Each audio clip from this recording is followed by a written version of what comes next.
Dalam nama Tuhan Yesus, kami berdoa. Amin. Amin. Shalom, selamat pagi semuanya.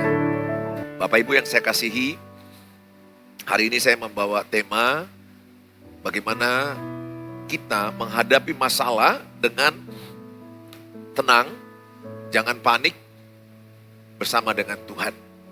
Sangat penting kita menghadapi masalah itu dengan tenang.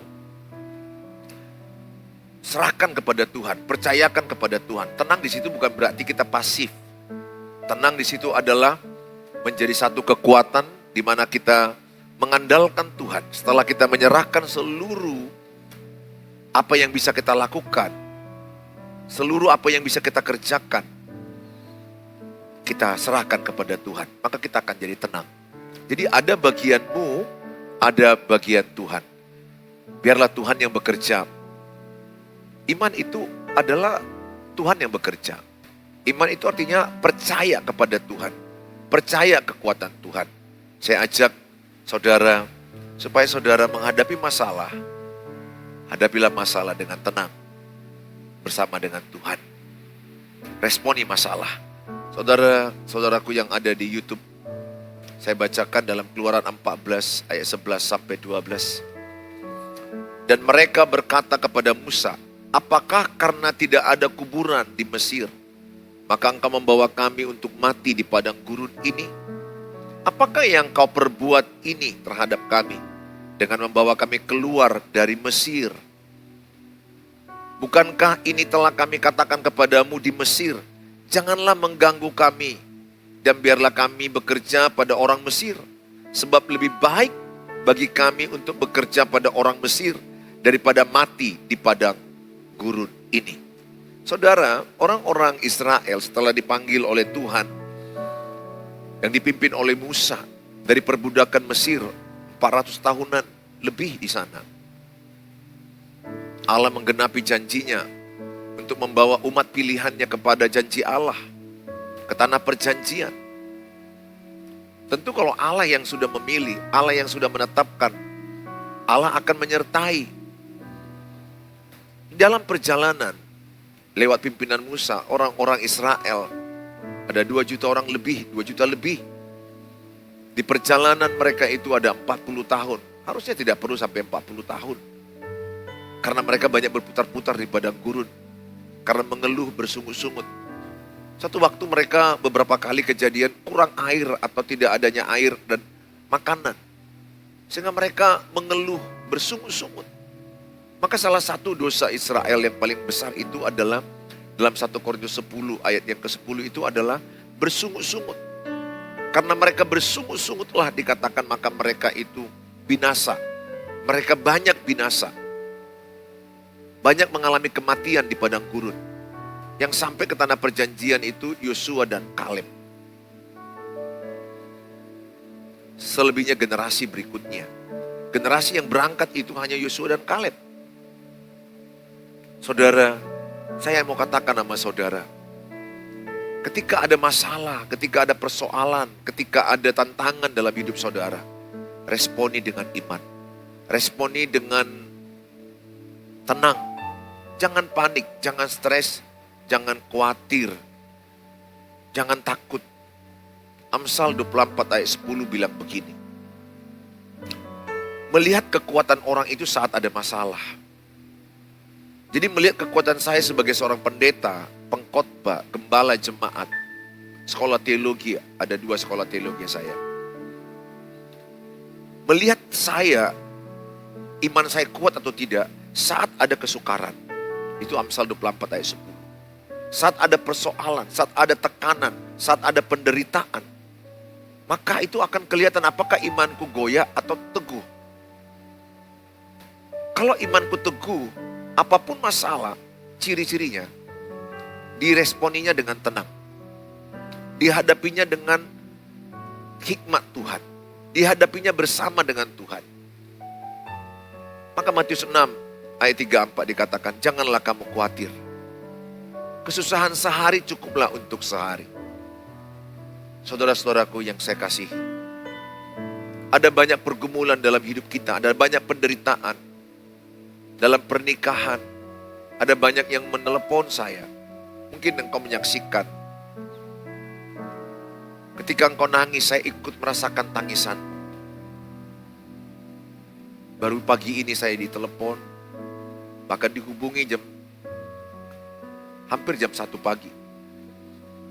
Tapi saya tidak angkat karena saya sudah tidur. Saya lihat video bagaimana dia begitu nangis. Seorang suami yang mengaku istrinya selingkuh dengan beberapa laki-laki. Sangat sedih, sangat hancur hatinya. Ada banyak sekarang laki-laki yang suami-suami, maksud saya, yang menghubungi saya karena istrinya selingkuh. Mereka sangat terpukul dan rasa stres, frustrasi, depresi, ingin membalas. Mereka kehilangan kamus, gak tahu mau buat apa. Beberapa bapak-bapak nangis ke saya. Saya bisa merasakan tangisannya itu sangat berat. Karena malu punya anak. Di budaya kita Indonesia ini kan, selingkuh ini kan aib ya, tabu. Memalukan. Jadi ketika terjadi di keluarga kita, itu sangat menghancurkan seorang yang setia itu. Menghancurkan anak-anak, menghancurkan keluarga. Ada banyak yang bertanya kepada saya, dan dia bertanya terus kepada saya. Sampai saat ini juga saya mentoring. Banyak bapak-bapak saya mentoring. Apa yang saya lakukan Pak kalau istriku yang selingkuh seperti ini? Ada juga banyak ibu-ibu yang bertanya, apa yang saya lakukan Pak Pendeta kalau pasanganku berselingkuh? Saudara, apapun keadaan saya mau katakan, andalkan Tuhan. Memang betul sesaat kita akan ada yang namanya rasa menolak masalah itu. Ketika terjadi perselingkuhan kepada satu pasangan, keluarga, kadang-kadang itu seperti gak mungkinlah terjadi. Denial, penolakan. Belum bisa diterima bahwa itu terjadi, kira-kira begitu. Sama juga dengan seorang yang didiagnosa kanker. Kadang-kadang penolakan, gak mungkinlah aku kanker. Tapi hasil lab udah menunjukkan dia sakit kanker. Atau anaknya narkoba. Atau anaknya pergaulan bebas sehingga hamil dibuatnya perempuan lain. Kadang-kadang ada keluarga denial, menolak pasti di mana gak mungkinlah anakku seperti itu. Tapi mari kita sama-sama menghadapi masalah itu dengan iman tulus ikhlas. Kalau kita menghadapi masalah dengan iman tulus ikhlas, artinya terima kepahitan hidupmu. Bahkan kalau kami di pelajaran kami itu peluk penderitaan. Menarilah di bawah payung yang penuh hujan. Artinya di tengah-tengah penderitaan ada banyak hujan masalah, tapi kita masih bisa menari, bersuka cita di tengah-tengah kesusahan. Nah tentu pasti itu gak langsung seperti itu. Awal-awalnya itu banyak orang penolakan. Masalah itu sepertinya dia gak terima itu terjadi. Yang berikutnya dia akan masuk fase adaptasi. Setelah diadaptasi, maka dia akan bisa bersuka cita di tengah penderitaan. Jadi gak langsung bisa kita bersuka cita. Sama dengan anak yang meninggal, suami meninggal, bapak meninggal, mama meninggal. Pasti kan banyak denial ya, menolak. Kita bilang, gak mungkin kau meninggal, gak mungkin bapakku meninggal, gak mungkin anakku meninggal. Ada orang sampai 2 tahun penolakan. Dia gak terima anaknya meninggal. Lama-lama butuh waktu untuk beradaptasi. Setelah beradaptasi, maka dia akan bisa mengelola sukacitanya. Saudara, apa yang kita pelajari dari orang Israel ini? Mereka mengeluh. Mereka bersungut-sungut. Poin pertama adalah buanglah sungut-sungut dalam hidup. Buanglah mengeluh. 1 Tesalonika 5 ayat 18. Mengucap syukurlah dalam segala hal. Sebab itulah yang diinginkan Kristus. Jadi yang paling diinginkan Kristus dalam doa orang adalah mengucap syukur. Bukan kita bersyukur kalau ada masalah, bukan. Bukan kalau dompetku hilang, aku bersyukur dompetku hilang. Tidak. Aku bersyukur bahwa lewat dompetku hilang, ada rencana Tuhan. Ketika aku tabrakan jatuh luka-luka, contoh. Bukan aku bersyukur aku tabrakan jatuh luka-luka, mana ada yang mau. Tapi aku bersyukur lewat tabrakan jatuh luka-luka aku di tempat tidur. di rumah sakit bisa lebih dengar firman, lebih dekat ke Tuhan, menghayati arti hidup, mendekatkan diri kepada Tuhan, sehingga mengucap syukur dari sisi lain. Oleh karena itu saya mau katakan sama saudara, ketika ada persoalan jangan langsung panik, jangan langsung stres. Alkitab berkata bahwa di dalam ketenangan itu ada kekuatan. 1 Petrus 4 ayat 7. Yang pertama tadi, jangan bersungut-sungut. Yang kedua, berdoa supaya engkau tenang. 1 Petrus 4 ayat 7. Kesudahan segala sesuatu sudah dekat. Karena itu kasihilah, karena itu kuasailah dirimu. Dan jadilah tenang supaya kamu dapat berdoa. Kesudahan segala sesuatu sudah dekat, karena itu kuasailah dirimu. Dan jadilah tenang. Memang ketika peristiwa pahit itu terjadi, kadang-kadang kita histeris ya. Menolak, nangis, berteriak. Itu manusiawi. Gak apa-apa. Gak apa-apa, itu manusiawi. Jalani. Kadang-kadang butuh waktu seminggu, sebulan, ada orang setahun. Makin cepat Bapak Ibu menerima, makin cepat tenang. Makin cepat selesai. Makin lebih cepat menemukan hikmat dan solusinya. Dan makin cepat menemukan kebaikan Tuhan di balik masalah itu. Nah, kalau Bapak Ibu tenang, menguasai diri, baru bisa berdoa. Sangat penting dalam ketenangan itu kita jadi bisa berdoa. Berdoa itu menyerahkan kepada Tuhan. Mengandalkan Tuhan, melibatkan Tuhan. Pokoknya yang sebisa kita lakukan, lakukan. Mana bisa istri menjaga suami di mana-mana? Mana bisa suami jaga istri di mana-mana? Mana bisa orang tua jaga anak-anak di mana-mana? Dalam hidup ini ada yang kontrol, ada uncontrol. Kita nggak bisa mengubah orang, itu uncontrol. Kita nggak bisa tahu cuaca besok, itu uncontrol. Kita nggak tahu bisa peperangan tahun besok, uncontrol. Ekonomi global, uncontrol. Yang bisa kau kontrol adalah apa? Dirimu sendiri.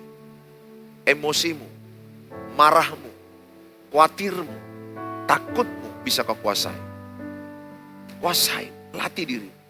Ingat 1 Yohanes 4 ayat 4. Roh Allah yang ada pada kita lebih besar daripada roh dunia ini. Sehingga pesan saya, ayo kita sama-sama berlatih yuk, menguasai diri. Maka ketika kita melatih menguasai diri, kita tenang. Dan terlebih kita belajar menyerahkannya kepada Tuhan, berdoa. Bawa pujian penyembahan. Saya kalau sudah mengangkat pujian penyembahan seperti tadi, ketenangan itu datang. Hanya dekat Allah saja aku tenang. Kedua, ketika aku sadari ada Tuhan di hatiku, aku tenang. Tentu kan kita nggak terus-terusan pujian penyembahan. Nggak mungkin dong di kantor kerja kita pujian penyembahan. Tapi kesadaran bahwa Tuhan ada di hati kita, membuat kita tenang. Yang membuat kita takut dan cemas khawatir itu kan, kita lupa Tuhan ada bersama kita. Sadarkan dirimu apapun masalahmu, ada Tuhan di dalam dirimu. Tuhan Immanuel, Ibrani 13 ayat 5. Aku sekali-kali tidak pernah meninggalkan engkau. Aku sekali-kali tidak pernah melupakan engkau. Tuhan tidak pernah meninggalkan engkau, tidak pernah melupakan engkau. Bahkan Tuhan berkata, aku tahu bahasa air matamu. Dalam kitab Mazmur, bagaimana doa daripada Daud menangis. Allah berkata, aku menampung air matamu di Kirbat. Di tempat Allah, setiap penderitaan, setiap tangisan ditampung Allah. Mazmur katakan, orang yang menabur dengan air mata akan menuai dengan sorak-sorai. Lihat bagaimana Hana menangis menjerit ketika Imam Eli melihat dia seperti pemabuk di rumah Tuhan. Tetapi dia berkata, aku tidak mabuk, tapi aku sedang mencurahkan isi hatiku. Ketika madunya Penina selalu mengejek, menghujat dia. Lihat air matanya ditampung Tuhan. Lahirlah Nabi Samuel. Yang dipakai Tuhan luar biasa. Roma 8 ayat 28. Allah turut bekerja dalam segala perkara untuk mendatangkan kebaikan bagi orang yang mengasihi dia, bagi orang yang terpanggil di dalam melayani dia. Apapun masalah yang saudara hadapi, peganglah Roma 8 ayat 28 bahwa ada rencana baik Tuhan. Saya sudah melihat dari sekian banyak masalah yang kualami. Awalnya kulihat gelap. Awalnya kulihat tembok. Tidak berujung masalah ini. Bahkan yang lebih parahnya lagi, sepertinya hopeless, putus asa. Gak ada lagi sukacita dari masalah itu. Yang ada hanya tangis dan kekalahan. Iblis terus menaburi dalam pikiran saya. Aku akan begini, aku akan begini, aku akan begini, akan hancur. Taburan iblis. Ingat, peperangan itu dalam pikiranmu. Battle in your mind. Iblis terus menabur. Engkau akan mati, engkau akan sakit, engkau akan kalah, anak-anakmu akan hancur. Apa yang kau kerjakan akan hancur. Kau tidak berharga, kau tidak apa-apanya. Engkau lemah, engkau salah. Iblis mengintimidasi. Dosa-dosaku yang lama diingatkannya, kau berdosa dulu begini, kau salah dulu begini, kau tidak layak. Kau hancur, kau kalah. Iblis terus menaburkan itu kepada banyak orang. Tapi ketika kita dekat Tuhan, kita datang menyembah Tuhan, kita berdoa, kita baca firman Tuhan, memperkatakan firman. Firman masuk dalam pikiran kita, masuk dalam pikiran saya. Semua tuduhan iblis itu lari keluar. Yang muncul dalam pikiran saya sekarang, firman Allah. Firman Allah membingkai otak saya. Pikiran saya sekarang, apapun masalahku hari ini, apapun masalahku besok, akan selalu ada kebaikan Tuhan. 1 Korintus 10:13, pencobaan-pencobaan yang kita alami tidak melebihi kekuatan kita. Jadi saya mau katakan kepada Bapak Ibu, apapun masalah, Tuhan berjanji kita lebih kuat dari masalah itu. Sering itu kuucapkan dalam diri saya lebih kuat dari masalah ini. Jadi ketika saya yakin saya lebih kuat, saya tenang menghadapi masalah. Kenapa saya lebih kuat? Karena ada Tuhan dalam diri saya. Tubuh saya rumah Tuhan. Tuhan berdiam dalam diri saya. Tuhan ada dalam diri saya. Tuhan ada dalam diri ibu. Tuhan ada dalam diri bapak, saudara-saudara sekalian. Sehingga kayak manapun rumitnya pernikahanmu, rumitnya masalah keluargamu, keuanganmu, usaha. Ada banyak menghubungi saya, doakan saya Pak Pendeta, keuangan kami hancur, pekerjaan aku di PHK, supaya bisa jual rumah, anak-anakku nggak bisa sekolah, uang perobatan, banyak sekali kebutuhan kami. Ada yang menghubungi saya sakit kanker lah, sakit stroke. Apapun keadaan Bapak Ibu, semua kita sependeritaan. Tidak ada manusia dalam dunia yang tidak sependeritaan. Cuma jenis-jenis penderitaannya beda. Hanya satu pesanku samamu, jangan menyerah. Jangan menyerah. Tuhan menyertai engkau. Terus memperkatakan firman. Aku kuat dalam Tuhan. Saya begitu Bapak Ibu. Firman itu dalam 2 Korintus 4 ayat 13. Orang yang beriman itu memperkatakan imannya. Sering ibu memperkatakan iman, aku kuat. Hari ini aku kuat. Besok lagi bangun pagi, hari ini pun hari aku kuat. Jadi hiduplah sehari demi sehari.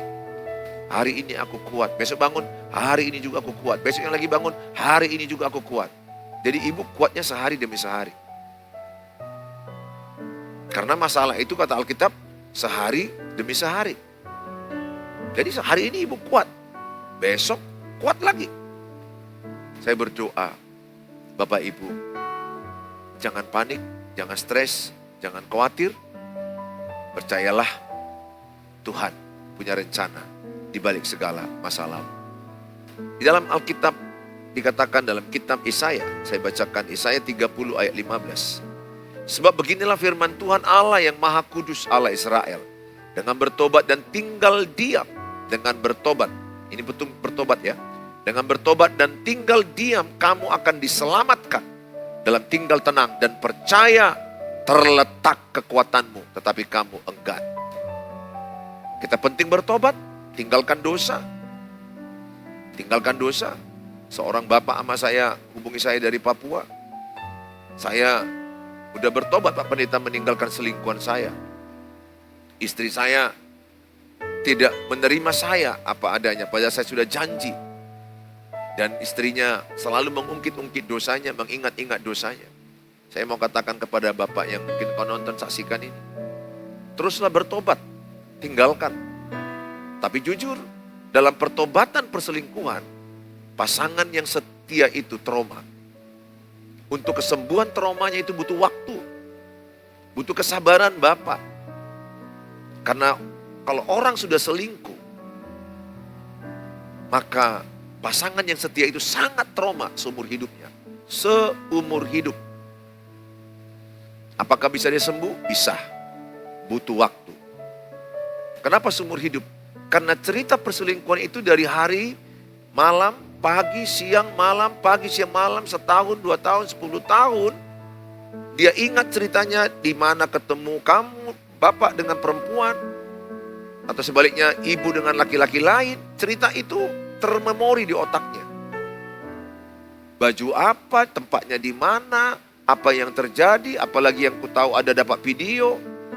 Ketangkap basah ketemu di hotel, di mobil, di restoran, nonton.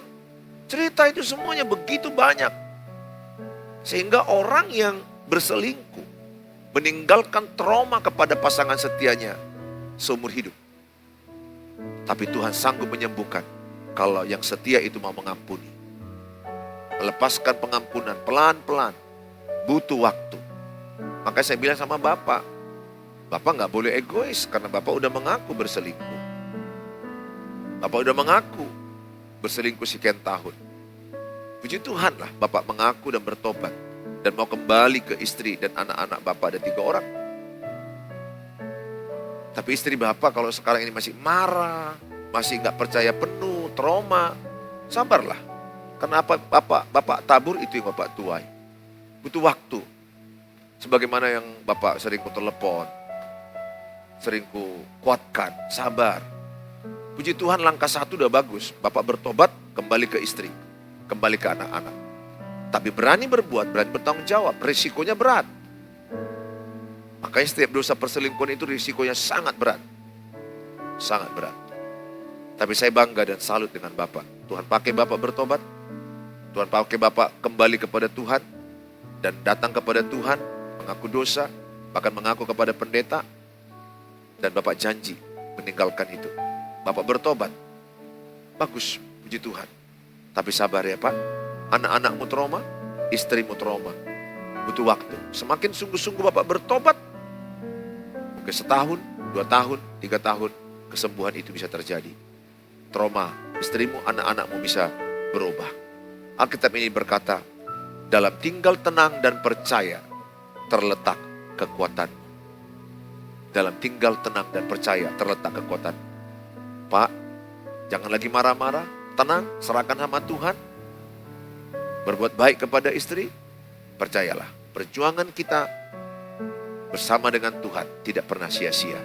Tuhan akan kembalikan keluarga Bapak, sehingga Bapak, istri dan anak-anak bisa kumpul kembali. Saya sangat senang, beberapa yang saya layani, mereka bisa kembali utuh bersama istri, sama anak-anak mereka, bersama suami, ayah ibu. Beberapa orang yang menghubungi saya, makasih Pak Pendeta, kami sekarang sudah bersatu kembali. Semua itu karena kasih karunia Tuhan. Saya sebagai keluarga rohanimu, Bapak Pendeta yang sangat mengasihimu, mendoakan kalian tiap hari. Saya support kalian. Jadilah keluarga rukun damai. God bless you. Tuhan Yesus memberkati kita semua. Ya, saudara menyaksikan tayangan ini, silakan kasih komen-komen di mana saudara bisa tempat tinggal saudara. Kalau mau hubungi saya di WA 0811 0811 63 7347. Tapi untuk sementara chat dulu ya. Kalau call langsung agak sulit karena saya sudah sangat sibuk jadwal. Mana lagi ini menjelang Natal. Saya harap saudara bisa sabar. Tapi saya akan usahakan membalas. Saya mendoakan saudara setiap malam karena saya menganggap saudara adalah keluarga. Keluargaku dalam keluarga rohani. Tuhan Yesus memberkati saudara. Silakan share tayangan ini kepada banyak keluarga-keluarga, kepada banyak orang. Supaya apapun masalah, hadapilah dengan tenang.